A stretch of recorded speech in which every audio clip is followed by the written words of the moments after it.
The gunshot that rang out through the dusty Rose Saloon on that sweltering July evening in 1878 was not what changed Victoria Thorne's life, but rather the man who walked in 5 minutes after the smoke had cleared. Victoria stood behind her mahogany bar, still gripping the shotgun she kept for emergencies, her hand steady despite the adrenaline coursing through her veins. The drunk cowhand who had been causing trouble lay sprawled on the floor, nursing a shoulder wound that would heal but leave him with a story to tell. She had aimed to wound, not kill, and her precision spoke to years of necessity in running a saloon in Madisonville, Texas, without a man to back her up. The stranger who entered wore dust-covered clothes that suggested he had been riding for days. His hat sat low over his eyes, casting shadows across a face that was all hard angles and sun-weathered skin. He was tall, perhaps 6 feet or more, with broad shoulders that filled out his worn cotton shirt. What struck Victoria immediately was not his appearance, which was unremarkable for a cowboy, but the absolute stillness about him. He moved with purpose, but without hurry, his boots barely making a sound on her wooden floors despite his size. He glanced at the bleeding man being hauled out by 2 of the other patrons, then at Victoria, then at the bar. Without a word, he took a seat at the far end, away from the other customers who were still chattering excitedly about the shooting. Victoria set down her shotgun beneath the bar and smoothed her emerald green dress, one of 3 good dresses she owned for working the saloon. Her auburn hair was pinned up in a practical style that kept it off her neck in the oppressive Texas heat, though a few strands had come loose during the confrontation. She was 26 years old and had been running the Dusty Rose for 3 years since her father had died of pneumonia, leaving her the business and a reputation to maintain. A saloon owned by a woman was unusual enough. One successfully run by a woman was practically unheard of in Madisonville. She approached the stranger with her usual confidence, her green eyes assessing him the way she assessed all her customers. He did not look up when she stopped in front of him, but she could tell he was aware of her presence. His hands rested on the bar, calloused and scarred in the way of a man who worked hard for his living. No rings, she noticed. No fancy leather gloves like the gamblers wore. These were working hands. "What can I get you?" she asked, her voice carrying the warmth she used with paying customers and the firmness that kept trouble at bay. He looked up then, and Victoria found herself staring into eyes the color of slate, gray and stormy and impossibly deep. They were eyes that had seen things, she thought. Hard things. The kind of things that changed a man. For a long moment he simply looked at her, and she had the strangest sensation that he was seeing more than just a saloon owner in a green dress. Then he held up 2 fingers. "2 whiskeys?" she asked. He nodded once. Victoria poured 2 generous measures of her best whiskey, the stuff she kept for customers who appreciated quality over quantity. She slid both glasses toward him and waited for payment. He pulled out coins from his pocket, counted out the exact amount, and added an extra quarter. "A tip." She raised an eyebrow. "Thank you," she said, pocketing the coins. "You have a name, stranger." He looked at her again with those storm-gray eyes, and she thought he might not answer. Then, in a voice so quiet she had to lean in to hear it over the renewed chatter of the saloon, he said, "Zachary Ashford." His voice was low and rough, like gravel underfoot, but there was something almost gentle in the way he spoke, as if words were precious things to be used sparingly. "Victoria Thorne," she replied, extending her hand. "I own this establishment." Zachary Ashford looked at her hand for a moment before taking it. His grip was firm but careful, and his hand was warm and rough against her palm. The handshake lasted only a moment, but Victoria felt something shift in that brief contact. something she could not name but could definitely feel. "Pleasure," he said quietly, then released her hand and picked up one of the whiskey glasses. Victoria expected him to drink it quickly the way most men did, to feel the burn and chase it with the second glass. Instead, he simply held it, looking at the amber liquid as if it contained answers to questions he had not asked. Curious despite herself, she lingered at his end of the bar, wiping down the already clean surface. "Passing through?" she asked, making conversation the way she did with all newcomers. Information was currency in a small town, and knowing who was coming and going was part of her business. Zachary took a small sip of the whiskey, his expression unchanging. Then he shook his head. "Staying?" A nod. Victoria waited for elaboration, but none came. Most men who came into her saloon were eager to talk, to boast, to share their stories and opinions whether she wanted to hear them or not. This man seemed content to sit in silence, drinking his whiskey with the same careful attention he seemed to give everything else. "Looking for work?" she tried again. Another nod. "What kind of work?" "Ranch work," he said quietly. "Breaking horses, mending fences, whatever needs doing." It was the longest sentence she had heard him speak, and his voice had that same quiet quality, as if he begrudged every word. Yet there was no hostility in it, no unfriendliness, just a sense that talking was not something he did much or felt the need to do. "The Patterson Ranch is hiring," Victoria offered. "Old Tom Patterson was in here last week complaining about being short-handed. His place is about 5 miles east of town." Zachary nodded his thanks and took another careful sip of whiskey. "The Miller spread is looking too," she added. "West of here, about 8 miles. Bigger operation, more hands, but they pay less." Another nod. Zachary finished his first whiskey and started on the second, still in no apparent hurry. Victoria found herself fascinated by his economy of movement, of expression, of speech. In a world of loud, boisterous men who filled every space with their presence, here was one who seemed to barely take up any space at all despite his size. "You always this quiet?" she asked, then immediately regretted the forwardness. It was not her place to comment on a customer's behavior unless it was disruptive, but Zachary did not seem offended. He considered her question as seriously as if she had asked him something profound, then gave a slight shrug. "Never saw the point in talking just to hear myself," he said. "Figure if something needs saying, I will say it. Otherwise, silence does fine." Victoria felt something flutter in her chest at those words, though she could not have said why. Perhaps it was the honesty in them, or the way he said them without apology or explanation. He was who he was, and he seemed entirely comfortable with that. "That is a rare quality," she said softly. "Most men I meet are all mouth and no substance." The corner of Zachary's mouth twitched, not quite a smile but close enough to suggest one. He finished his second whiskey and stood, placing his hat back on his head. "Thank you for the information," he said. "And the whiskey." "You are welcome at the Dusty Rose any time," Victoria replied, using the phrase she used with all her customers. But as she watched him walk toward the door, she found herself hoping he would take her up on that more than she usually did. He paused at the door and looked back at her.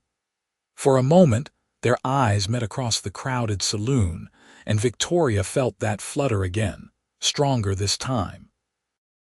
"Your aim is good," he said quietly. "But next time aim a bit higher. Shoulder wounds bleed a lot. Upper arm is cleaner." Then he was gone, the door swinging shut behind him, leaving Victoria staring after him with her mouth slightly open. Had he just given her shooting advice? And more importantly, why did she find herself smiling at the audacity of it? The rest of the evening passed in the usual way. She served drinks, broke up a minor disagreement between two ranch hands arguing over a card game, Listened to old Pete Morrison tell the same stories he told every Saturday night, and counted the till at closing time. But through it all, she found her thoughts drifting back to the quiet cowboy with the storm-gray eyes and the voice like distant thunder. That night, lying in her small apartment above the saloon, Victoria stared at the ceiling and wondered about Zachary Ashford. Where had he come from? What had put that look in his eyes, that careful way of moving through the world? And why, after 3 years of maintaining a strictly professional distance from every man who walked into her establishment, did she find herself hoping he would walk in again? She got her answer 2 nights later. The Dusty Rose was moderately busy for a Monday evening, mostly locals nursing beers and playing cards.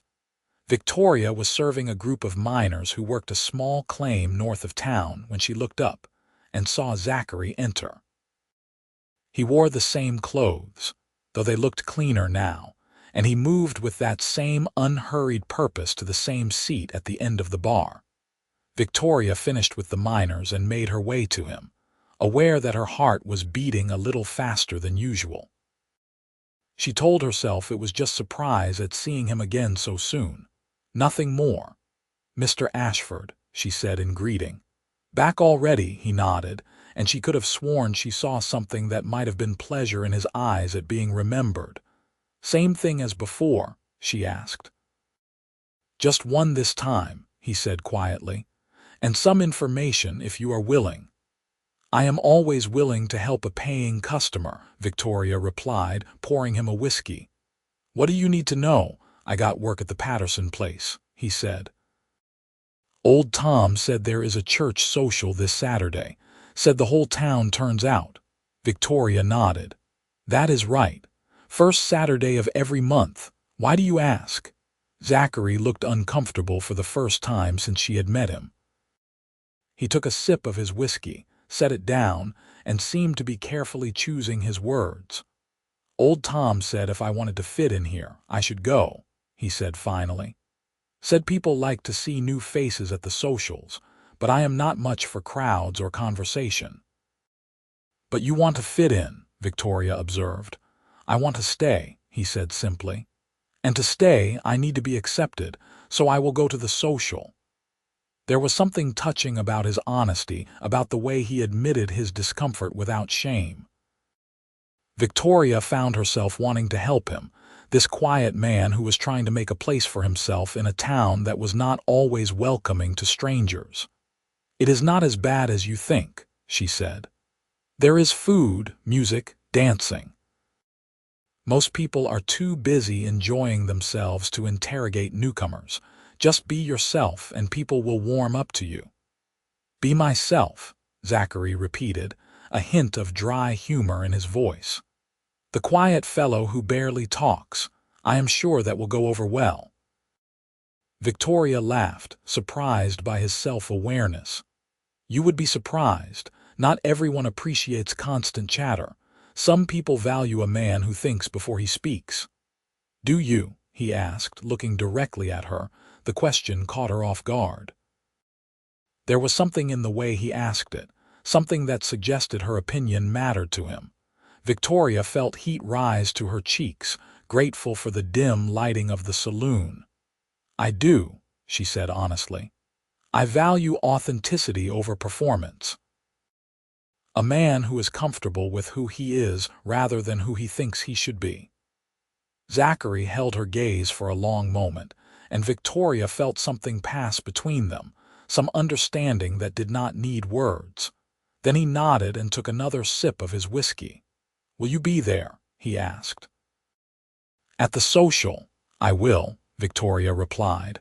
"I go to most of them. It is good for business to be seen as part of the community, not just the woman who serves them liquor." "Then I will definitely attend," Zachary said quietly. Victoria felt that flutter again, stronger now, and she recognized it for what it was. Attraction. Interest. The beginning of something she had not allowed herself to feel in a long time. It terrified and thrilled her in equal measure. "Good," she managed to say, her voice steadier than she felt. I will look forward to seeing you there." Zachary finished his whiskey, paid, and left with a quiet farewell. Victoria watched him go and wondered what she was getting herself into. The next few days passed with agonizing slowness. Victoria found herself thinking about Zachary at odd moments, remembering the way his eyes looked in the lamplight, the rough timbre of his voice, the careful way he moved. She told herself she was being foolish, that she barely knew the man, that she had built her life and business on not letting herself be distracted by cowboys passing through. But Zachary was not passing through. He had said he wanted to stay, and something in the way he said it made her believe him. Saturday arrived hot and bright, the July sun beating down on Madisonville with relentless intensity. Victoria closed the saloon early and went upstairs to prepare for the social. She owned several dresses, but most were suitable only for working the saloon. For church events, she needed something more modest, more respectable. She chose a pale blue cotton dress with white lace trim, high-necked and long-sleeved despite the heat. She unpinned her hair and brushed it until it shone, then repinned it in a softer style that framed her face. She looked at herself in the small mirror above her washstand and barely recognized the woman staring back. When had she started caring what she looked like? And more importantly, when had she started caring what Zachary Ashford thought of how she looked? The church was a simple wooden structure at the edge of town, with a small cemetery behind it and a large open area beside it where the socials were held. By the time Victoria arrived, tables had been set up, food was being laid out, and children were running around in the chaotic way children did when given open space and freedom. She recognized most of the faces, as she had lived in Madisonville all her life. She greeted the pastor's wife, admired Martha Henderson's new baby, and helped set out the pies she had baked the night before. And all the while, she found herself scanning the crowd for a tall, quiet cowboy. She spotted him standing near the edge of the gathering, looking distinctly uncomfortable. He wore what appeared to be his best clothes, which were still clearly work clothes but cleaner and less worn than what he had been wearing at the saloon. His hat was in his hands, and he was watching the crowd with the wariness of a wild animal surrounded by humans. Victoria felt a rush of sympathy for him. This was clearly far outside his comfort zone, yet he had come anyway. She made her way through the crowd toward him, aware of curious glances following her. Victoria Thorne, the saloon owner, approaching the new cowboy. She could practically hear the gossip starting already, but she found she did not care. "Mr. Ashford," she said as she approached. "You came." He looked at her, and something shifted in his expression. His eyes widened slightly, and he seemed to take in her appearance with an intensity that made her feel warm despite the evening breeze that had started to blow. "Miss Thorne," he said quietly, "you look different." "Different good or different bad?" she asked, smiling. "Different beautiful," he said, so quietly she almost missed it. Victoria felt heat flood her face and her smile widened. "Thank you. You clean up well yourself." He looked down at his clothes and back at her with what might have been amusement.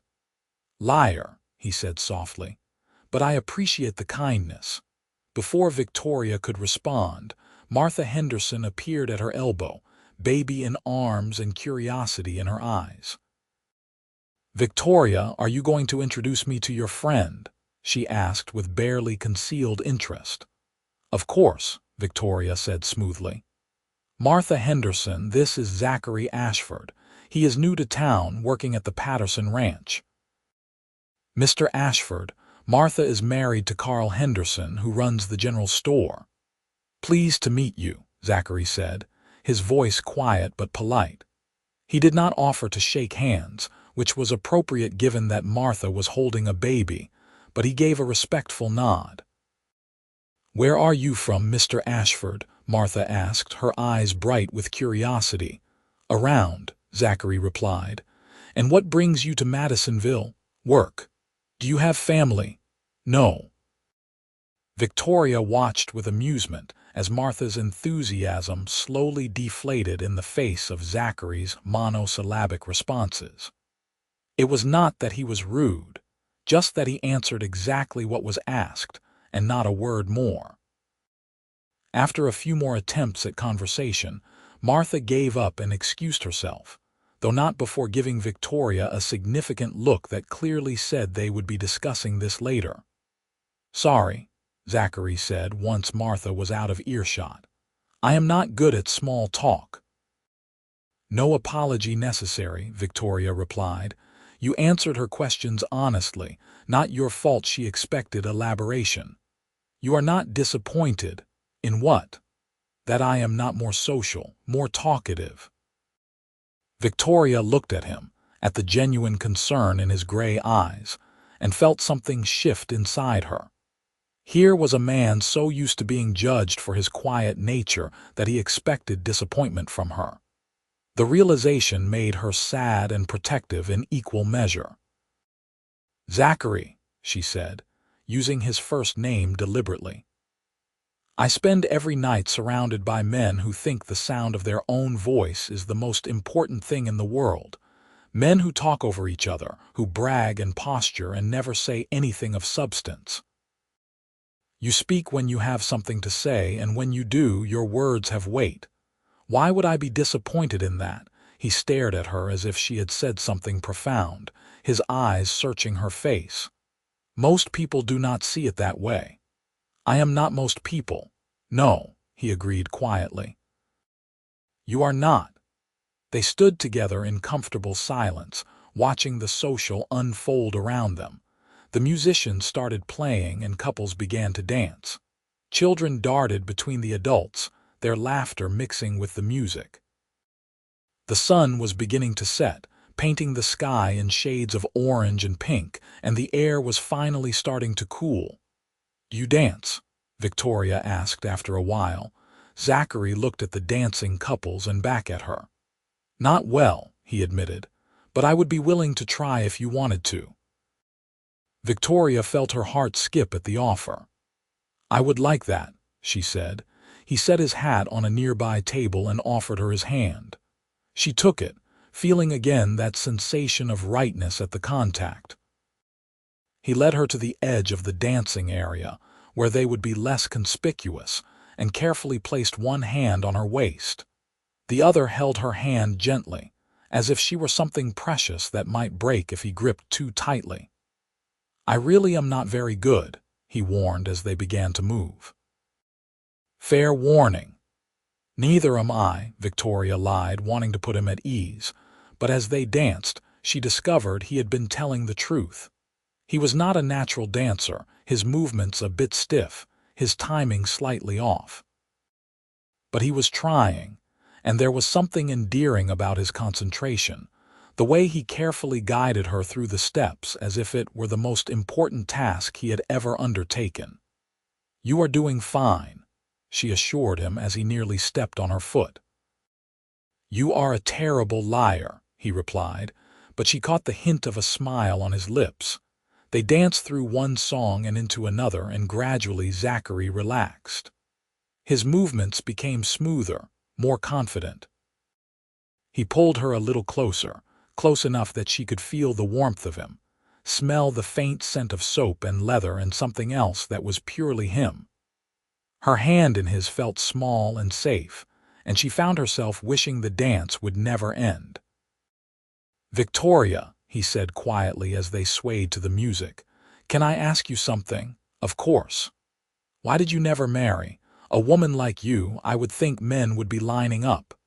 The question was personal, but coming from him it did not feel intrusive. It felt genuine, like he really wanted to know. "Men were interested," she admitted. "But they were interested in my father's saloon, not in me. They wanted a business, not a wife. After he died and I took over, the interest dried up. Turns out most men do not want a wife who owns a saloon and can shoot better than they can." "Their loss," Zachary said simply. "What about you?" she asked. "Why no wife? No family?" His expression closed off slightly, and she thought she had pushed too far. But then he answered, his voice even quieter than usual. "Had a family once," he said. "Long time ago. Cholera took my mother and sister when I was 16. My father drank himself to death 2 years later. Been on my own since then, moving from place to place. Never saw the point in putting down roots when I would just leave again." "Until now?" Victoria asked softly. "Until now," he agreed, looking directly at her. "Until I found something worth staying for." The weight of his words, the meaning behind them, made Victoria's breath catch. He was not just talking about the town or the job. He was talking about her. She knew it as surely as she knew her own name. "Zachary," she started, but he shook his head slightly. "You don't have to say anything," he said. "I know I just got here. I know you barely know me. I just wanted you to know that I am staying, however long it takes." "However long what takes," she whispered. "For you to see that your silence speaks louder than words," he said, then seemed to realize what he had said. "I mean my silence. My silence speaks louder. That I can show you who I am through actions, not just words." Victoria felt tears prick her eyes at the raw honesty in his voice, at the vulnerability it must have cost him to say that much. She squeezed his hand, the only response she could manage in that moment. The song ended and they stopped dancing, but they did not move apart, standing together in the twilight as couples swirled around them. Victoria knew people were watching, knew there would be talk, but for once she did not care. All that mattered was this man in front of her, this quiet cowboy who had somehow seen past the tough exterior. She showed the world to the woman underneath. "Walk with me," she asked. He nodded and retrieved his hat, then offered her his arm. She took it, and they walked away from the social, following a path that led toward the creek that ran along the edge of town. The music faded behind them, replaced by the sounds of crickets and the soft rush of water over stones. They walked in silence for a while, and Victoria marveled at how comfortable it was. With other men, she had always felt pressure to fill the quiet, to make conversation, to perform. With Zachary, silence was just another way of being together. It was peaceful, restful, right. "Tell me about the saloon," he said finally as they reached the creek and stopped, looking out at the water reflecting the last light of day. "What do you want to know? Why you do it? It cannot be easy, a woman running a place like that." Victoria laughed softly. "It is not. There are challenges every day. Men who do not want to take orders from a woman. Suppliers who try to cheat me because they think I will not notice. Constant worry about money and competition and reputation. But it is mine. My father built it from nothing, and I am not going to let it fail just because he is gone. Besides, I am good at it. I am a good businesswoman, even if some people do not want to admit it." "I believe you," Zachary said. "You carry yourself like someone who knows their worth." "Is that a compliment?" "The highest I know how to give." Victoria turned to look at him, at his profile in the fading light. He was not a handsome man in the conventional sense. His features were too rough, too weathered by sun and hard living. But there was something compelling about him, something that drew her like a moth to flame. Maybe it was his honesty. Maybe it was his quietness in a loud world. Maybe it was simply him. "I am scared," she admitted, surprising herself with the confession. "Of what? This? You? Whatever is happening between us." She laughed shakily. "I have spent 3 years building walls around myself, keeping everyone at a distance. It was safer that way. Easier. And then you walk into my saloon and barely say 10 words, and somehow you have gotten past every defense I have." Zachary turned to face her fully, his gray eyes serious. "I am scared too," he said. "I have spent years telling myself I was better off alone, that caring about people just meant losing them eventually. But then I saw you standing behind that bar with a shotgun in your hands and fire in your eyes, and something in me just knew. Knew what? That running was done. That I had found where I was supposed to be. Victoria felt a tear slide down her cheek, and Zachary reached up slowly, giving her time to move away if she wanted. When she did not, he gently wiped the tear away with his thumb. His hand was rough and warm against her skin, and she found herself leaning into the touch. "We are quite a pair," she said, trying to lighten the moment.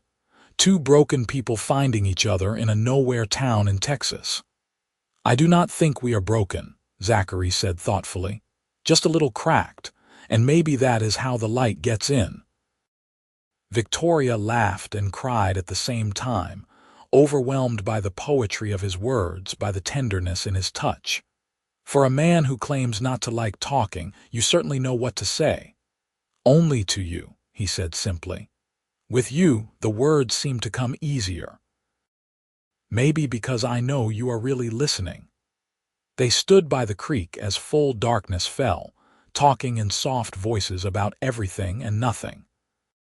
Victoria told him about growing up in the saloon, about her father's dreams for the business, about the loneliness of being different in a town where everyone fit neatly into categories. Zachary told her about his years of wandering, about the jobs he had held and the places he had seen, about the emptiness of a life lived always moving forward with nothing to move toward. And in the telling, something shifted between them. The tentative attraction deepened into something more substantial, more real. Victoria felt herself opening up in ways she had not allowed herself to in years, and the vulnerability was terrifying and exhilarating in equal measure.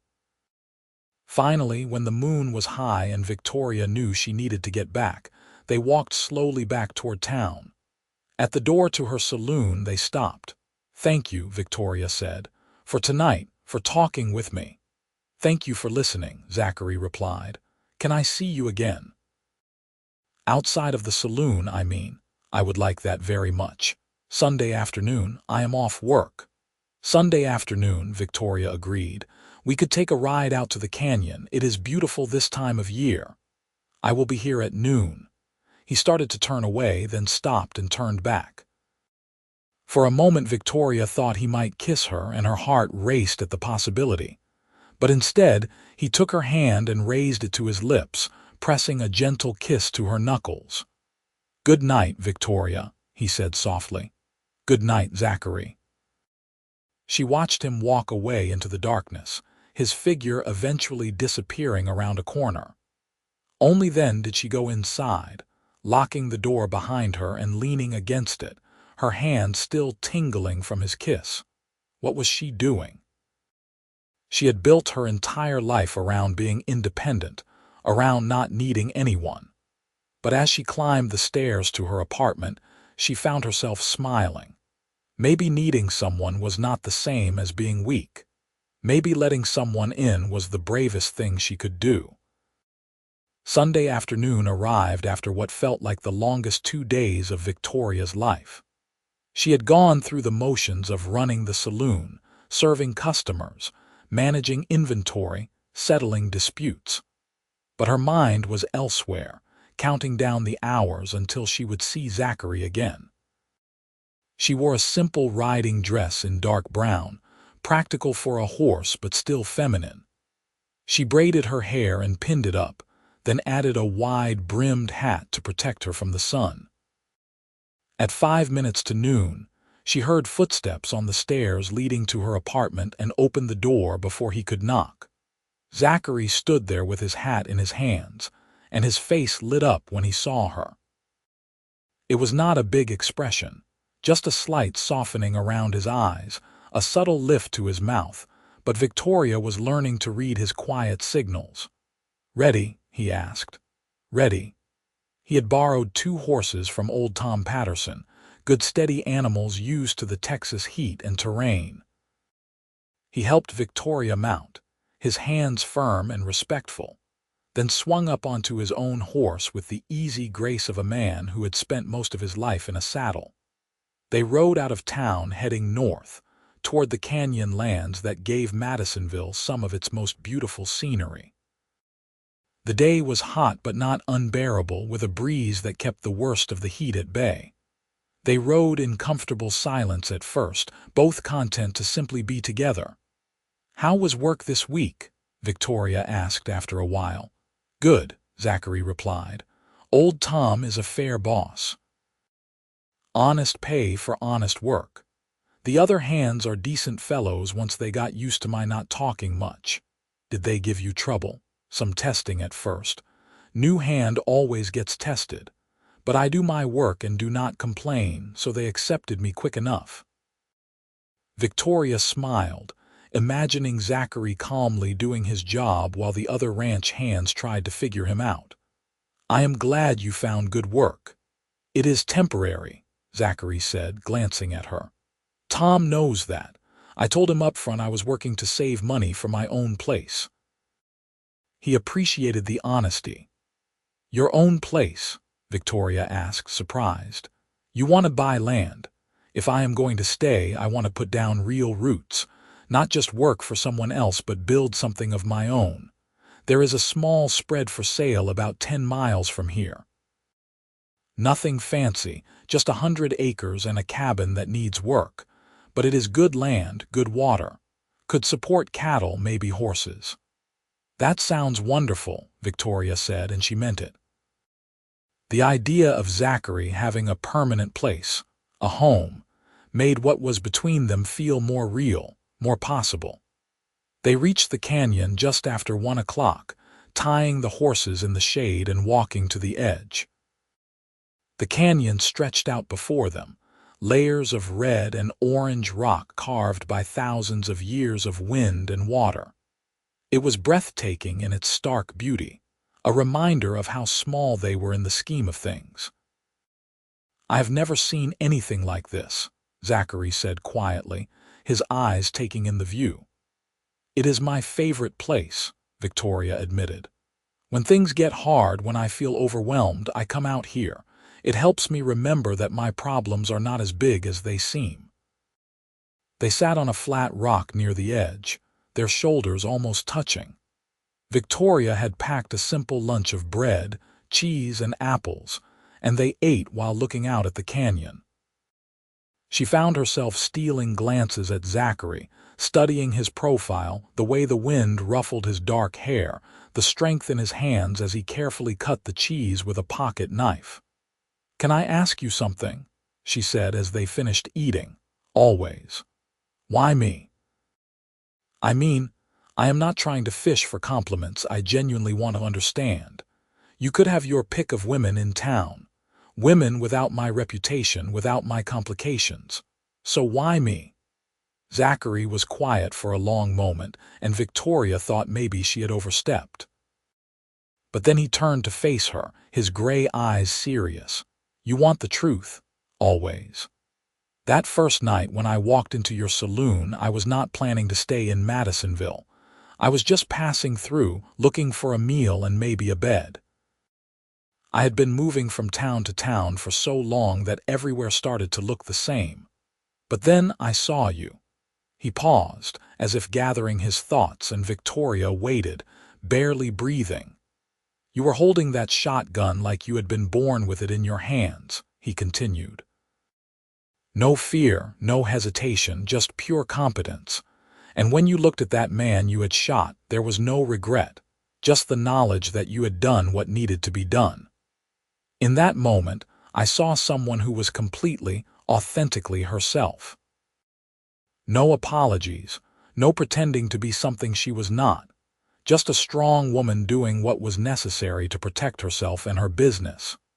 He reached out and took her hand, his touch gentle despite his calloused fingers. "And then you looked at me," he said softly. "Really looked at me, not just past me the way most people do. You saw me. And when I spoke, you listened. You did not try to fill the silences or make me into something I was not. You just accepted me as I was. Do you have any idea how rare that is, how precious?" Victoria felt tears building behind her eyes. "I see you because you let yourself be seen," she said. "Most people hide behind words, behind performance. But your silence speaks louder than words. Everything you are is right there, honest and real. How could I not see that? How could I not want that?" Zachary lifted her hand to his lips again, pressing a kiss to her palm this time, his lips warm against her skin. "I am not good with words like this," he said. "I do not know how to say pretty things or make grand declarations, but I know how I feel when I am with you. Like I can breathe for the first time in years, like I've found something I did not even know I was looking for." "I feel the same way," Victoria whispered.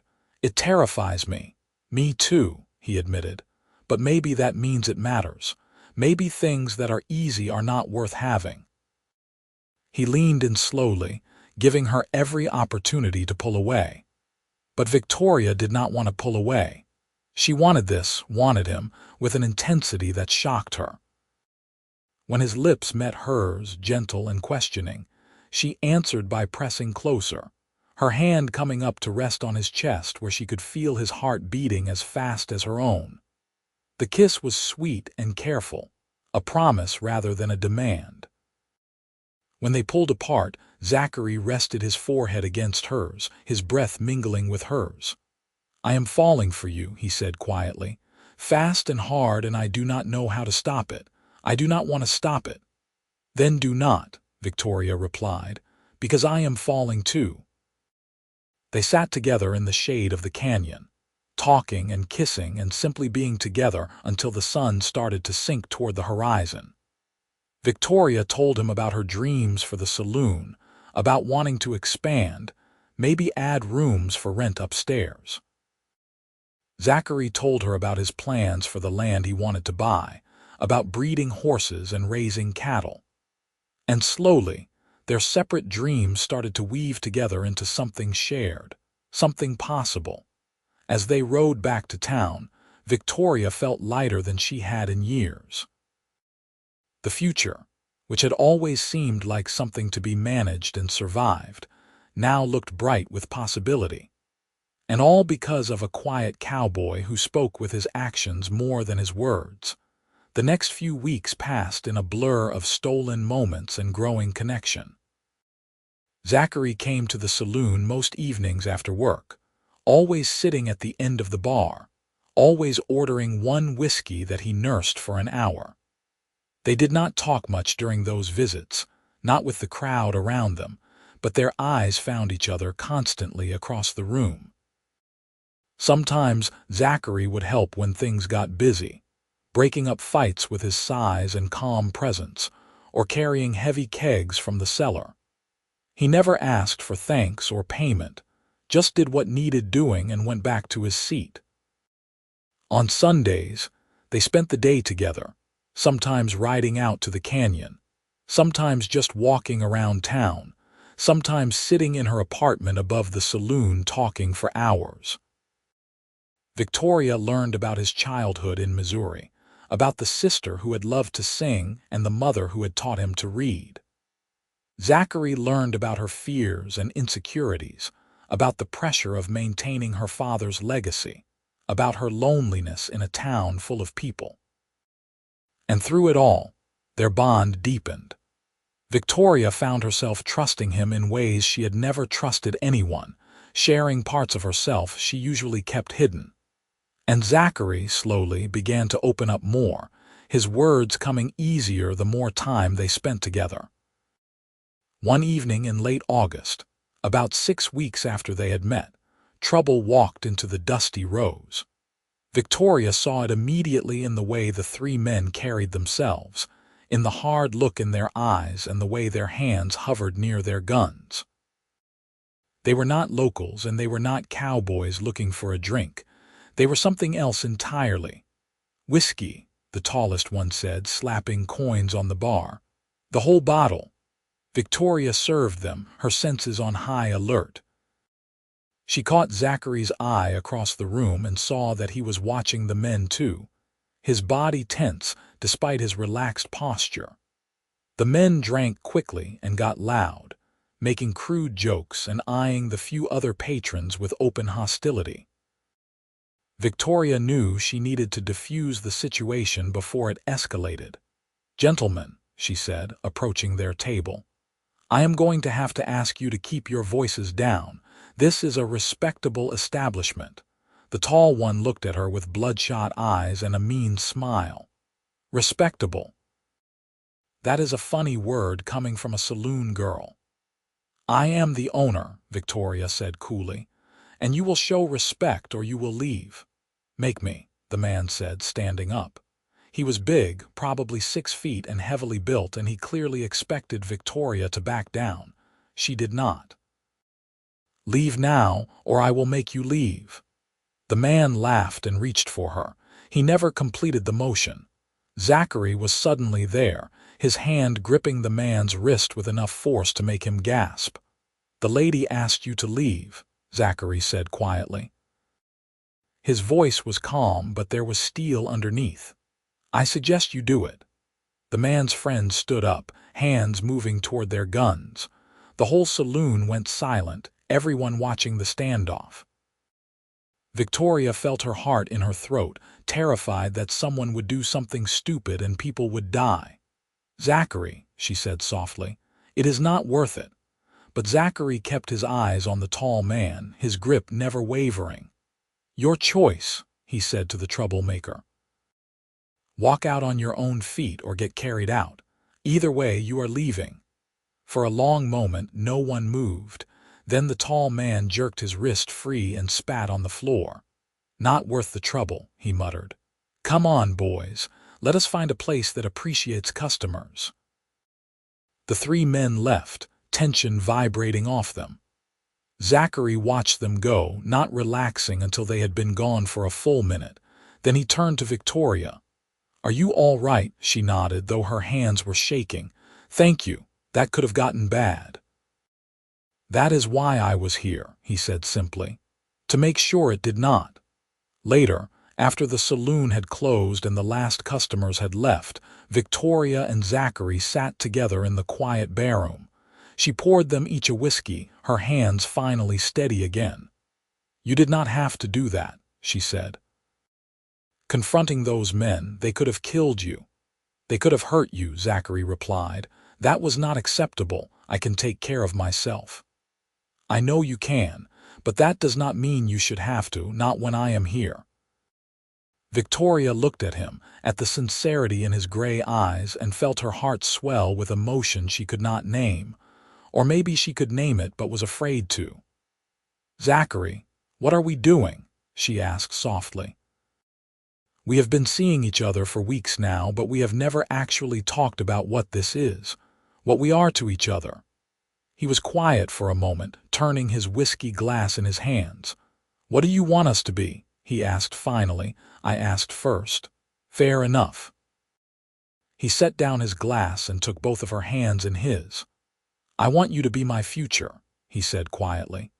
"I want to wake up next to you every morning and go to sleep with you every night. I want to build that ranch with you, for us. I want to be the person you turn to when things are hard and the person you celebrate with when things are good. I want everything, Victoria, with you." Victoria felt tears slip down her cheeks. "That is what I want too," she whispered. "But I am scared. What if we are rushing this? What if we mess it up?" "Then we mess it up together," Zachary said. "But I do not think we will. This feels right in a way nothing else ever has. Does it not feel right to you?" "Yes," she admitted. "It feels more right than anything I have ever known." "Then trust that. Trust us." Victoria looked at their joined hands, his rough and scarred, hers smaller but just as capable. They were both broken people who had found each other in the chaos of the world. Both survivors who had learned to stand alone. But maybe, just maybe, they could be stronger together. "Marry me," Zachary said suddenly. "Not today, not tomorrow, but soon. When you are ready. Let me spend my life showing you every day that your silence speaks louder than words, that I see you and value you and love you exactly as you are. You love me." Victoria asked, her voice breaking on the last word. I love you, he confirmed. Have for weeks now, probably from that first night if I am being honest. You are everything I never knew I needed. I love you too, Victoria said, the words feeling both terrifying and liberating. Yes. Yes, I will marry you. Zachary's face broke into the biggest smile she had ever seen on him, transforming his usually serious features. He pulled her close and kissed her deeply, his hands cradling her face like she was something precious and rare. When they finally pulled apart, both were breathless and smiling. When? He asked. Soon, she agreed. But there are things we need to figure out first. Where we will live, what we will do about the saloon and your work at the ranch. I cannot just abandon my business. I would never ask you to, Zachary assured her. The saloon is part of you. I would not want you to give that up. We will figure it out together. They talked late into the night, making plans and dreaming about the future. Zachary told her he had been saving money and was close to having enough for the down payment on that land he wanted. Victoria suggested they could combine their resources, that the saloon was making good money, and she could invest in their future together. They talked about keeping the saloon running while also building the ranch, about hiring help for both businesses, about eventually having a family. How many children do you want? Victoria asked, feeling shy about the question. However many you want to have, Zachary replied. 1 or 10, as long as they are ours. Let us start with 1 and see how it goes, Victoria said with a laugh. I have no idea how to be a mother. And I have no idea how to be a father, Zachary said, but we will learn together, just like we are learning everything else. As dawn began to lighten the sky, they finally parted. Zachary kissed her one more time at the foot of the stairs leading to her apartment. Get some rest, he said softly. I will come by tomorrow evening after work. I will be here, Victoria promised. I love you too. She watched him leave, then climbed the stairs to her apartment. She was exhausted but too excited to sleep. She was engaged. She was going to marry Zachary Ashford, the quiet cowboy who had walked into her life and changed everything. The thought filled her with joy and terror, and 1,000 other emotions she could not name. The next few months were a whirlwind of activity. Victoria and Zachary announced their engagement, which caused quite a stir in Madisonville. Some people were happy for them. Others were scandalized that the saloon owner was marrying a drifter cowboy. But Victoria found she did not care what people thought. She was happy, truly happy, for the first time in longer than she could remember. Zachary managed to buy the land he wanted with Victoria's help, and they spent their free time working on the cabin, making it livable. It was hard work, but Victoria loved it. There was something satisfying about building their home together, about creating something with their own hands. Zachary proved to be skilled at carpentry, and under his guidance, the dilapidated cabin slowly transformed into a real home. They were married in October of 1878, in a simple ceremony at the church with half the town in attendance. Victoria wore a cream-colored dress she had ordered from a catalog, the finest thing she had ever owned. Zachary wore a new suit that made him look uncomfortable but handsome. When he saw her walking down the aisle, his eyes lit up with such love and wonder that Victoria had to blink back tears. The pastor kept the ceremony short, which both of them appreciated. When it came time for the vows, Zachary held both her hands and spoke in his quiet voice that somehow carried through the whole church. Victoria, I promise to love you every day for the rest of my life. I promise to listen when you speak and hear what you do not say. I promise to stand beside you in all things, to support your dreams and build our future together. I promise to show you every day, through my actions more than my words, that you are valued and cherished and loved.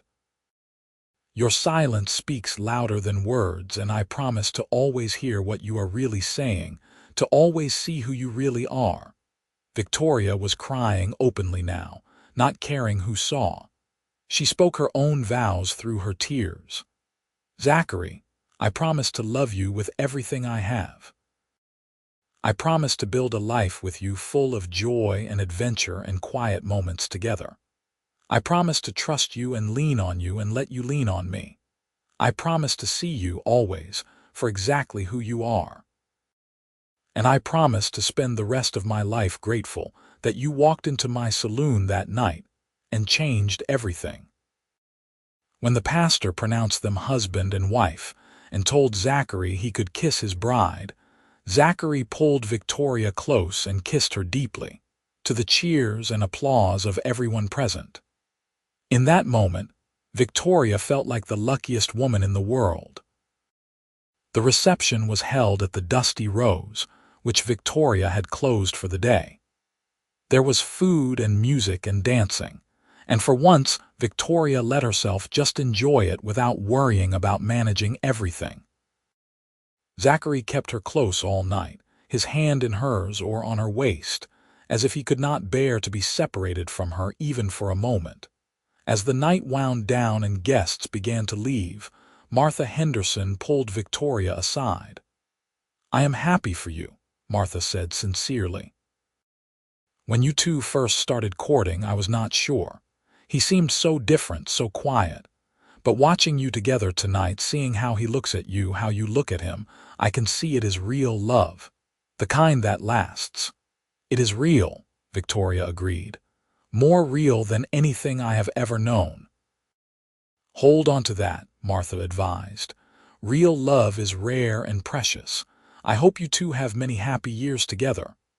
"Thank you, Martha. That means a lot." Finally, late into the night, Victoria and Zachary left the saloon and rode out to their ranch. Their ranch. Victoria still could not quite believe it was real. They had hired a manager for the saloon, a capable woman named Sarah who had been widowed young and needed work. She would live in Victoria's old apartment and run the Dusty Rose, freeing Victoria to focus on building their ranch while still maintaining ownership. The cabin was warm and welcoming when they arrived, a fire burning in the fireplace that one of the ranch hands had lit earlier. Zachary helped Victoria down from her horse and swept her up in his arms, carrying her across the threshold. She laughed, happy and giddy with joy. "Welcome home, Mrs. Ashford," he said, setting her down gently inside. "Welcome home, Mr. Ashford," she replied, reaching up to kiss him. That night, they made love for the first time in their marriage bed, a simple but sturdy bed that Zachary had built with his own hands. It was tender and passionate and perfect, two people learning each other, giving themselves to each other completely. Afterward, they lay tangled together, Victoria's head on Zachary's chest, listening to his heartbeat. "Are you happy?" he asked softly, his fingers playing with her hair. "Happier than I ever imagined possible," Victoria replied honestly. "Are you?" "Yes," he said simply. "This, right here, is everything I ever wanted." They fell asleep like that, wrapped in each other's arms, and Victoria's last thought before sleep claimed her was that she was home. Not just in the cabin, but in Zachary's arms. She had finally found where she belonged. The first year of their marriage was an adventure. They worked hard building the ranch, buying cattle and horses, mending fences and building outbuildings. It was exhausting work, but they did it together, and that made all the difference. Victoria learned how to rope cattle and brand calves, while Zachary learned the business side of things, how to keep books and negotiate prices. They complemented each other perfectly, her business sense and his practical skills combining to create something successful. The saloon continued to do well under Sarah's management, providing steady income that helped fund their ranching operation. Victoria checked in regularly, but Sarah proved more than capable of handling things. The town had accepted Sarah quickly, glad to see the saloon staying in reliable hands. In the spring of 1879, Victoria discovered she was pregnant. She told Zachary one evening after dinner, nervous about his reaction. But he simply pulled her into his arms and held her tight, his face pressed into her hair. "Thank you," he whispered. "Thank you for this gift. You are happy?" She asked. "I am terrified and thrilled in equal measure," he admitted. "But yes, I am happy, so very happy." The pregnancy was not easy. Victoria suffered terrible morning sickness for the first few months, and the Texas heat made the later months uncomfortable. But Zachary was there every step of the way, bringing her water, rubbing her feet, holding her when she cried from frustration and fear. He talked to her belly when they lay in bed at night, telling their unborn child stories about the ranch and the horses and how much they were loved already. In November of 1879, Victoria went into labor.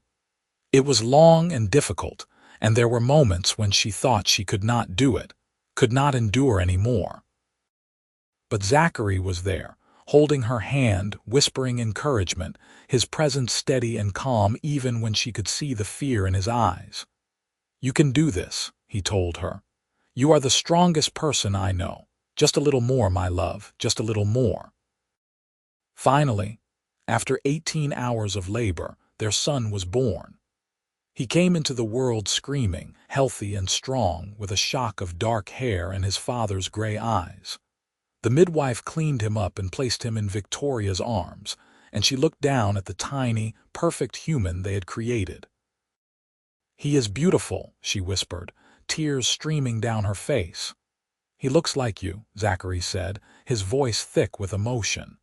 He reached out and gently touched their son's tiny hand, and the baby immediately gripped his finger. "Hello, little one, I am your father. And I promise to love you and protect you every single day." They named him James after Victoria's father, James Thomas Ashford. He was a good baby, sleeping well and eating well, growing strong and healthy. Victoria had worried she would not know how to be a mother, but she found that love made up for inexperience. And Zachary was a natural father, patient and gentle, changing diapers and walking the floor at night when James was fussy, never complaining, just doing what needed to be done. The ranch continued to grow and prosper. By 1881, they had a solid herd of cattle and were starting to make a name for themselves breeding quality horses. Zachary had a gift with horses, a patience and understanding that let him gentle even the wildest Mustang.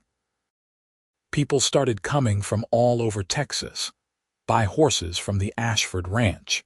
Victoria found that she loved ranch life even more than she had loved running the saloon. There was something deeply satisfying about working the land, about building something with her own hands alongside her husband. They hired a few ranch hands to help with the work, good men who respected Victoria and treated her as an equal partner in the business. In the summer of 1882, Victoria discovered she was pregnant again. This time, the pregnancy was easier, her body knowing what to expect. In March of 1883, they welcomed a daughter into the world. She was tiny and perfect, with Victoria's auburn hair and Zachary's quiet demeanor. They named her Alina after Zachary's mother. With 2 young children, life became busier but also richer. James, now 3, was fascinated by his baby sister and wanted to help with everything. Victoria would find him sitting next to Alina's cradle, talking to her in a soft voice, telling her about the ranch and the horses. Watching him, Victoria could see so much of Zachary in their son, that same gentle, quiet strength. The years passed in a blur of work and love and family. The children grew, the ranch prospered, and Victoria and Zachary's love deepened with each passing day. They never lost that ability to communicate without words, to understand each other in the silences. Sometimes, working side by side mending a fence or sitting on the porch watching the sunset, Victoria would look at her husband and be struck anew by how lucky she was. How easily her life could have gone a different way if Zachary had not walked into her saloon that night. In 1885, when James was 6 and Eleanor was 2, they had another child, another son they named Thomas. He was a loud, boisterous baby, the opposite of his quiet siblings, and he kept the whole household on their toes. But he brought joy and laughter wherever he went, and Victoria could not imagine their family without him. The saloon remained successful under Sarah's management, though Victoria eventually sold her majority stake to Sarah in 1886, wanting to focus entirely on the ranch and her family. She kept a small ownership share, enough to provide additional income, but the daily operations were now entirely Sarah's responsibility. It was bittersweet, letting go of her father's legacy, but Victoria knew it was time. Her life was here now, on the ranch, with her husband and children. One evening in late 1887, Victoria and Zachary sat on their porch after the children were in bed, watching the stars come out. It had been 9 years since they met, and Victoria still felt the same flutter in her chest when Zachary took her hand in his. "You ever regret it?" she asked. "Settling down. You spent so many years on the move. Do you ever miss that freedom?" Zachary turned to look at her, his gray eyes serious. "Never," he said firmly. "Not once. This life with you, with our children, it is everything I never knew I needed. The only thing I regret is all the years I wasted before I found you." "They were not wasted," Victoria said softly. "They brought you here, to me, to this." "I suppose that is true," he agreed. "Everything I went through, everywhere I traveled, it all led me to that saloon in Madisonville on a July night in 1878, and that makes it all worthwhile." Victoria leaned her head on his shoulder, comfortable and content. "Do you remember what you said to me?" "That my silence speaks louder than words, I remember. Though I think I mangled it, said your silence when I meant mine." "No," Victoria said. "You had it right the first time. Because I see you, Zachary, I always have, and you see me. We do not need words to understand each other. The quiet between us, it is not empty. It is full of everything we feel, everything we are together." Zachary pressed a kiss to the top of her head. "I love you, Victoria Ashford, more today than yesterday, less than tomorrow." "And I love you," she replied. "Thank you for walking into my saloon. Thank you for staying. Thank you for building this life with me." They sat together in the peaceful Texas night, surrounded by the land they had built together, their children sleeping safely inside. It was not the life Victoria had imagined for herself all those years ago, but it was better. Better than any dream she could have conceived. The years continued to pass, each one bringing new challenges and new joys. The children grew and thrived, James becoming a skilled horseman like his father, Eleanor showing a keen mind for business like her mother, and Thomas bringing energy and enthusiasm to everything he did. The ranch continued to prosper, becoming one of the most respected operations in the area. In 1890, Victoria received word that Sarah had died suddenly of a heart condition. She was only 45 years old, and her death shocked everyone in Madisonville. Victoria attended the funeral with Zachary by her side, grieving the loss of a friend and the end of an era. The Dusty Rose was sold to a consortium of businessmen from Austin, and while it continued to operate as a saloon, it was never quite the same. But Victoria found that she was at peace with it. That chapter of her life was closed, and while she mourned its passing, she did not regret moving forward. Her life was full and rich, filled with love and purpose and family. In 1892, when Victoria was 40 years old and Zachary 42, they celebrated their 14th wedding anniversary with a family gathering. James was 13 now, tall and serious and already helping run the ranch. Alina was 9, bright and curious and learning to read everything she could get her hands on. Thomas was 7, all energy and laughter and mischief. They were good kids, Victoria thought with pride. They were growing into good people. That evening, after the children had gone to bed, Victoria and Zachary took a walk out to their favorite spot, a small rise overlooking the ranch where they could see everything they had built. The moon was full, bathing everything in silver light. 14 years, Victoria said. Sometimes it feels like yesterday that you walked into my saloon. Sometimes it feels like I have known you my whole life. Both are true, Zachary said. Time is strange like that. The important moments stretch out and compress at the same time. When did you become so philosophical? Victoria teased. I have always been philosophical, he replied with a rare grin. You just gave me someone worth sharing my thoughts with. Victoria laughed and pulled him close, kissing him with the passion of a new bride and the comfort of a longtime partner. When they pulled apart, she rested her forehead against his. I am so grateful for you, she said. For this life we have built together. I cannot imagine what I would have done if you had just kept riding that night, if you had not stayed. I was never going to keep riding, Zachary said. Not once I saw you. You were my destination, even though I did not know it yet. Everything before was just the journey to bring me to you. Your silence speaks louder than words, Victoria whispered, echoing what had become their private phrase, their promise to each other. I hear you, Zachary. I hear everything you are saying, even when you do not say a word. And I hear you, he replied. Always.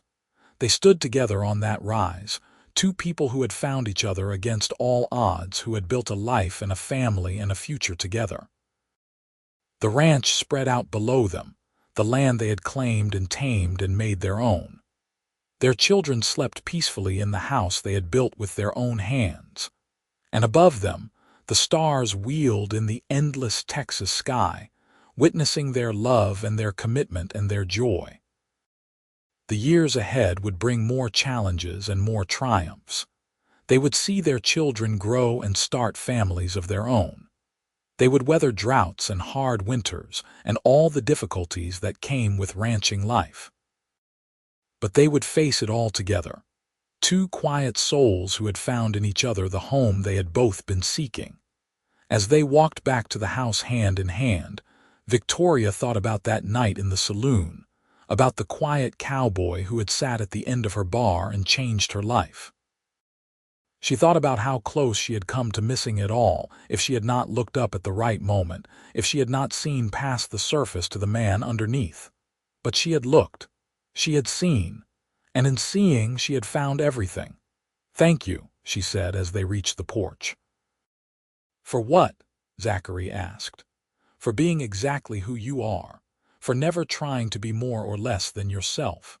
For showing me that silence could speak louder than words, that actions could mean more than promises. For loving me exactly as I am. Zachary pulled her close, his arms strong and sure around her. Thank you for seeing me, he said quietly, for hearing what I could not say, for being brave enough to take a chance on a quiet cowboy with nothing but hope and a willingness to work. Best chance I ever took, Victoria said. They went inside together, checking on their sleeping children before retiring to their own room. As they lay in bed, Victoria's head on Zachary's chest, listening to his steady heartbeat, she felt a contentment so deep it was almost painful. This was what she had been meant for. Not just running a saloon or managing a ranch, but this partnership, this love, this family. Zachary, she said sleepily. If you could go back and change anything, would you? He was quiet for a long moment, his hand stroking her hair. Not a single thing, he said finally. Every hardship, every loss, every year of wandering, it all led me here. To you, to our children, to this life. I would not change a moment of it. Me neither, Victoria agreed. Not one single moment. They fell asleep like that, wrapped in each other's arms as they had every night for 14 years. And they would continue to do so for many years to come.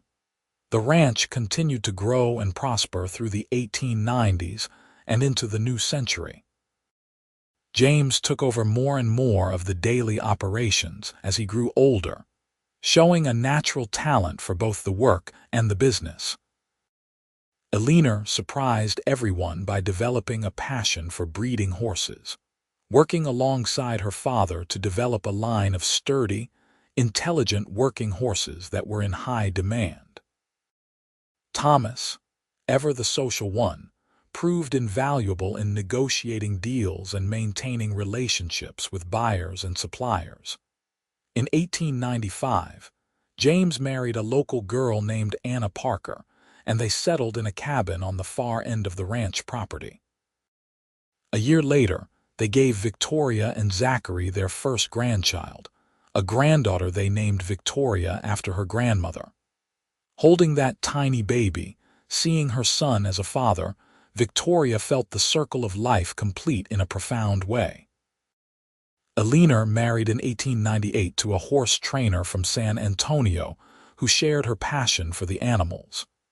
They remained on the ranch, working alongside Victoria and Zachary.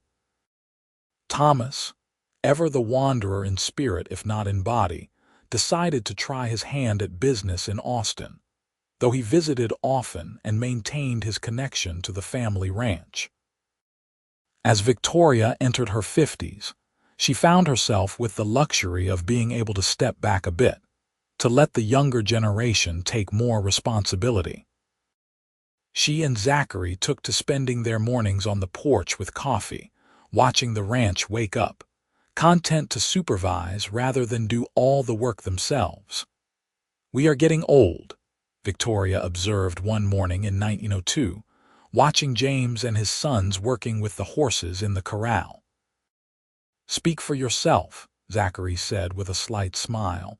He was 52 now, his dark hair gone gray at the temples, his face more weathered than ever. But to Victoria, he was still the most handsome man she had ever seen. "We have been married 24 years, she marveled. "Where did the time go?" "Into this," Zachary said, gesturing at the ranch at their children and grandchildren. "Into building something that will last beyond us. I would say that is time well spent. No regrets?" Victoria asked, as she had asked so many times over the years. "Not a single one," Zachary confirmed, as he always did. "You?" "Only that I did not meet you sooner," Victoria said. "Think of all the time we could have had." "We had exactly the right amount of time," Zachary said. "We met when we were ready to meet, when we could appreciate what we found in each other. Earlier, and who knows if it would have worked." Victoria had to admit he had a point. The woman she had been at 20 would not have been ready for Zachary, and the man he had been at 22 was still too lost and broken to build a life with someone. They had met at exactly the right time, when both were ready to stop running and start building. In 1905, Zachary fell ill with pneumonia. It was a frightening time, and Victoria barely left his side as he fought the infection. The doctor was not optimistic, noting Zachary's age and the severity of the illness. But Zachary was stubborn, and Victoria refused to give up hope. She sat by his bed day and night, talking to him, reading to him, willing him to live. "You are not allowed to leave me," she told him fiercely one night when he seemed particularly weak. "We have too many years left, too many grandchildren to meet, too much life to live. You hear me, Zachary Ashford. You are not allowed to go." Zachary's eyes fluttered open, gray and tired but still full of love. "Bossy," he whispered hoarsely. "You love that about me," Victoria said, tears streaming down her face. "I love everything about you," he said, "but you are right. I am not ready to go yet. Too much left to do." And slowly, agonizingly, he began to improve. It took weeks of recovery, and he was never quite as strong as he had been before, but he lived. Victoria thanked God every day for the gift of more time with the man she loved. After his illness, Zachary and Victoria both became acutely aware of their mortality. They were not old by any means, both in their mid-50s, but they knew that time was precious. They made a point to tell their children and grandchildren they loved them every single day. They took time to sit and watch sunsets, to take walks together, to simply be together. "Your silence speaks louder than words," Zachary said one evening as they sat on the porch, watching the sky turn pink and gold. Victoria smiled at their old phrase. "It always has," she agreed. "From that very first night." "I knew then," Zachary said. "I knew you were special. I knew you were the one." "Did you really?" "Maybe not consciously, but something in me recognized something in you, a kindred spirit, a home." Victoria reached over and took his hand, their fingers intertwining with the ease of long practice. "I knew too," she admitted, "or at least I felt something that scared me and excited me all at once." "Best thing I ever did was walk into that saloon," Zachary said. "Best thing I ever did was let you stay," Victoria replied. They sat together as the sun sank below the horizon, two people who had found in each other exactly what they needed. The ranch was quiet around them, their family settled in for the night. It was peaceful and perfect, and everything Victoria had never known she wanted. The years continued to pass, bringing more grandchildren and eventually great-grandchildren. The ranch remained strong, a testament to the foundation Victoria and Zachary had built. They became respected elders in Madisonville, known for their fairness, their hard work, and their enduring love for each other. In 1910, when Victoria was 58 and Zachary 60, they celebrated their 32nd wedding anniversary with a huge party at the ranch. All three of their children were there with their families, along with friends from all over Texas. It was a joyful celebration, full of food and music and laughter. As the party wound down and guests began to leave, Victoria and Zachary slipped away to their favorite spot, the rise overlooking the ranch. They stood together, his arm around her waist, her head on his shoulder, looking out at everything they had built. 32 years, Victoria said. "Sometimes it feels like we just got married yesterday. And sometimes it feels like we have been together forever," Zachary added, both true at the same time. "I would not change a single thing," Victoria said, "even the hard times, the struggles, the worries. It all brought us here to this moment, to this life." "Neither would I," Zachary agreed. "You are still the best thing that ever happened to me, Victoria Ashford. Every day I wake up next to you, I thank God for the gift of you." Victoria turned in his arms and kissed him, tender and sweet and full of 32 years of love and devotion. When they pulled apart, both were smiling. "Come on," she said, taking his hand.